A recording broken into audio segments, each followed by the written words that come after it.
কবিতা মহাবিশ্ব এক। কবি গুলজার, অনুবাদক সাবেরা তাবাসসুম, পাঠক মনিরুজ্জামান প্রমুখ।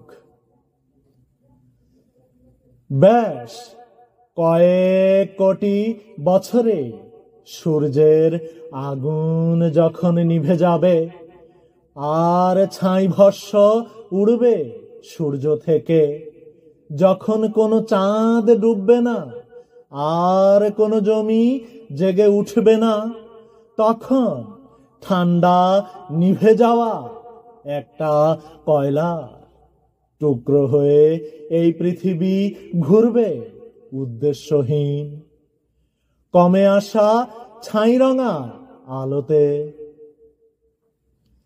আমি ভাবি ওই সময়ে যদি কাগজে লেখা একটি কবিতা উড়তে উড়তে সূর্যে এসে লাগে, তো সূর্য আবার জ্বলে উঠবে।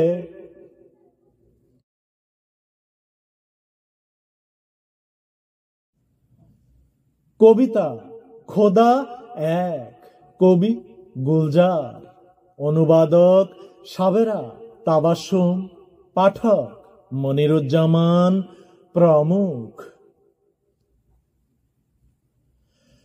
খারাপ তো নিশ্চয় লেগেছিল তোমার, হে খোদা, যখন মোনাজাতে বসে আমি হাই তুলেছিলাম। আসলে এরকম প্রার্থনায় আমি ক্লান্ত হয়েছি যখন থেকে বুঝতে শিখেছি। তখন থেকে আমার মনে আছে, এই জেনে এসেছি যে খোদা দিন রাতের মালিক, খোদার হাতেই সমস্ত ভালো মন্দ। দোয়া করো।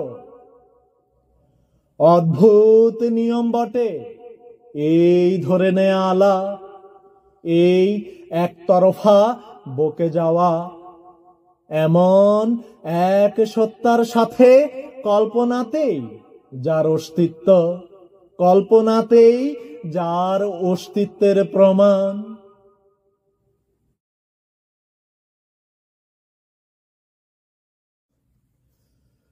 কবিতা রেড।